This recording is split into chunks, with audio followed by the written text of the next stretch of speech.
A family whose young daughter died from sepsis following a routine operation say they feel cheated by her death. Chloe Rideout, 20, went to the hospital with a burst appendix before being sent home after an operation. The next day her parents Dave and Sharon, both 51, called an ambulance to rush her to a different hospital where despite every effort from staff she died. An investigation has now been launched into the circumstances leading up to her death. We feel sad and empty. Cheated. I was so much looking forward to one day when I had the chance to walk her down the aisle, Dave, an estate agent, said. Both Shaz and I were constantly talking about what we were going to do with our grandchildren when they came along. We are absolutely devastated by our loss and the fact that it was avoidable. Rideout, who worked for the Bay Hotel in Coverick, Cornwall, had been full of plans and had just got her visa to travel to Australia. She initially attended Derriford Hospital in Plymouth, Devon, for her operation on October 7, and was discharged 6 days later. The following day she fell ill at home and was rushed to the Royal Cornwall Hospital Trellisk in Truro and passed away on October 20. The family is now being supported by Melissa Mead from Penryn, Cornwall, who has tirelessly campaigned to increase awareness of sepsis since her son William died just before his first birthday in 2014, when his symptoms were mistaken by doctors for a common cold.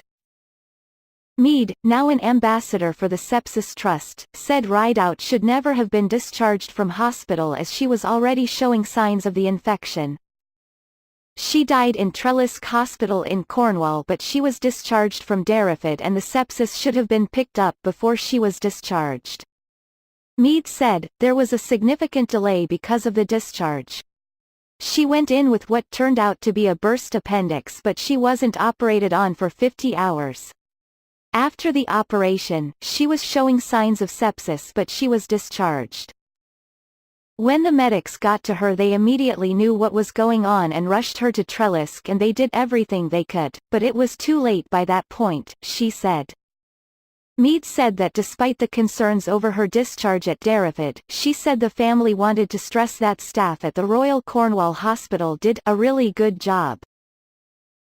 They did everything they could. The family can't thank the staff there enough for their compassion, kindness and their hard work in trying to save Chloe, Mead said. There was nothing that was too much for them. The family really want to express their heartfelt thanks for that. For me personally, it's just devastating. Where is the buck going to stop? Mead said. At what point are people going to start listening and people start thinking, sepsis? Unable to face Christmas Day this year without her, Dave said he will instead be walking 30 miles from the intensive care unit at the Royal Cornwall Hospital back to the family home at Coverick, to raise money and awareness for the UK Sepsis Trust. They said they want to support the charity in the hope of preventing other families from going through the same pain. We didn't know what sepsis was. The Sepsis Trust visits schools, doctors, and hospitals to educate and raise awareness of this problem, so hopefully, another young person doesn't lose their life and another family doesn't have to live the nightmare we are going through, he said. Chloe was only 20. She was lovely and only ever thought of others. Please give generously so no other innocent person dies. I can't imagine a Christmas without Chloe, so if I can raise awareness that will be a help, he said.